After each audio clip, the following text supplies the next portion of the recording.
What is going on, everybody? Wally here with a lore video recap. So it's not really a lore video, but it is a recap of recent information that came out of a Game Informer article. Now, I'm not going to go through everything because that would take too much time.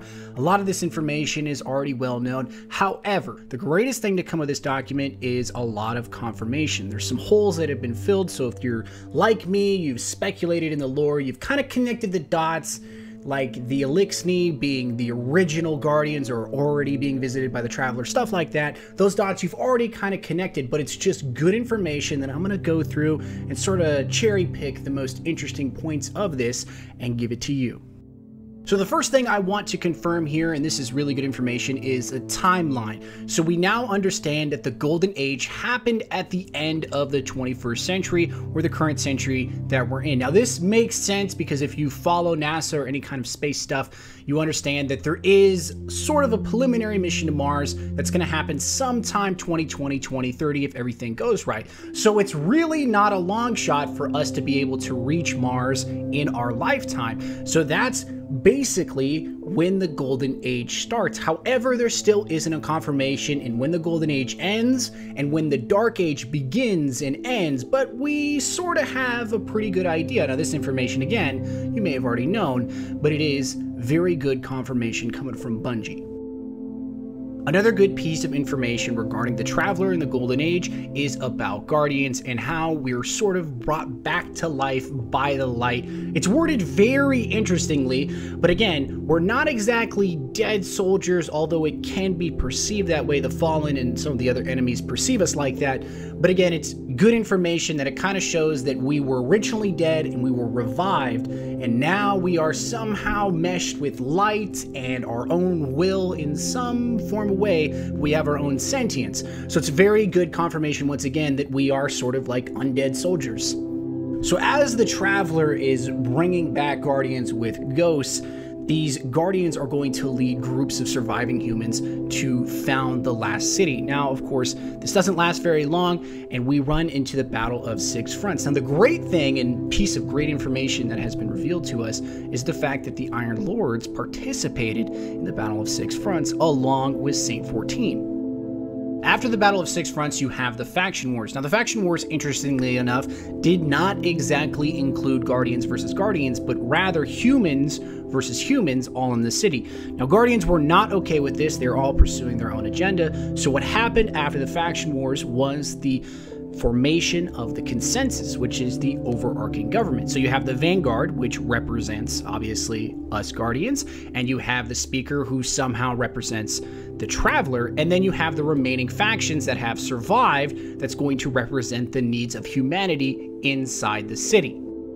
Now, on top of this, you have Guardians becoming specific classes. So it's assumed that Guardians really could be anything. So you as a Guardian, you could be a Titan, a Warlock, or a Hunter. But Titans, Warlocks, and Hunters all found themselves doing specific tasks. So Titans found themselves defending the city. They've created the walls around the city.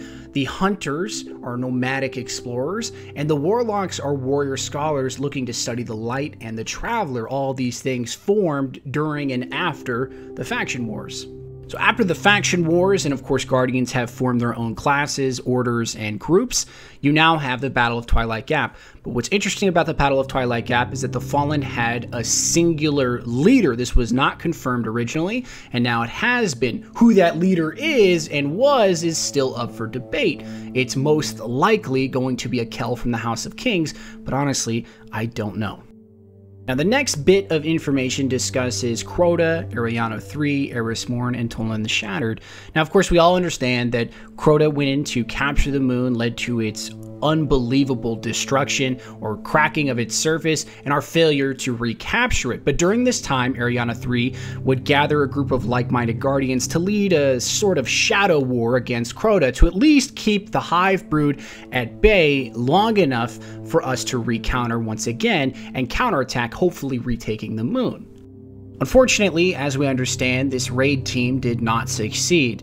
All of them were killed, except for Eris Morn, obviously, and presumably Tolan. He's still out there. He's not confirmed dead, but he's also not confirmed alive. But that is great information. There's a lot of people out there that like to just say Tolan's gone, but I like to think he's still out there. The next bit of information is about the Cabal and the Vex and their arrival in the solar system. So the Cabal, again, we understand as their arrival being influenced by Oryx and the Hive, although some of that is still speculation. I have a feeling we're going to find out in the Taken King. The Vex, interestingly enough, don't really arrive in the solar system as they do just show up across time. Now, the Vex and the Cabal are very interesting because they're actively fighting each other on Mars. Now, this war is still going on, but it started sometime during the Twilight Gap or Crota's takeover of Luna. So the Cabal are looking for anything that will give them a leg up or an advantage in the war against the Vex and whatever has forced them to arrive in the solar system, which is presumably Oryx and the Taken. The Vex, on the other hand, are actively trying to take over everything. Now, this isn't super evident in the game, but it is once you start looking a little bit more into the lore. So the Vex have taken Mercury and created it into a fortress world. They're doing the same thing, or at least attempting to do the same thing on Venus. You have the Citadel and, of course, the Vault of Glass. Now, the Vault of Glass is their construction in an attempt to unify their efforts across all of time, past, present, and future. Fortunately enough, a group of Guardians begin to understand the threat. Now, this is Kabar or Kaber and Praedyth, but unfortunately, the rest of the fire team's names have yet to be revealed. But again, I have a feeling we're going to see a lot more information on the Vault of Glass and its relevant position in this story as Taken King gets released. One of the biggest pieces of information, and probably one of the most awesome pieces of information, is the Awoken origin story. So it's been confirmed that they are human refugees that were most likely fleeing the destruction of the Golden Age during the Darkness's original arrival in the solar system back sometime, perhaps in the 23rd, 24th century, give or take. So the Awoken are under the leadership of a matriarchal society under the Queen Mara-Zov. Now, during the time of Twilight Gap, the Queen would actively attack the House of Wolves, saving the city, but unbeknownst to us, we had no idea that's what she was doing. So majority of this information is summed up in the Skullus Part 1 lore video on the Reef Wars. I recommend you watch that to get a more in-depth analysis of what happened during the Reef Wars and how the Queen came to control the remnants of the fallen House of Wolves. So at this point, this is where our Guardian really enters the story, post-Twilight Gap, and we're a brand new newbie ready to set our sights on glory. Of course, the Stranger is the individual, or she is the person who sets us on this journey. But Bungie has not confirmed if she is a time traveler, but it pretty much points in that general direction. I like a little mystery, though, with everything. But it also confirms a piece of information that I didn't understand previously, and that's about the Black Garden, or the heart of the Black Garden. So the original question is, what is the heart of the Black Garden, or what is the Black Garden? And it's been confirmed that this is where the Vex are connecting all time points. That's why it was taken out of time, though it was sort of on Mars, but it wasn't on Mars, and that's why the Stranger pointed us in that general direction to wipe out the Black Garden. But the Vex aren't done yet, so you've only delayed them, especially with the fall of Atheon. These things have only delayed them. They're not done yet, and it would be pretty sad if they were, so I'm going to expect that a future DLC, or maybe in Destiny 2, whatever is released, the Vex are going to play a much more intricate role in the story.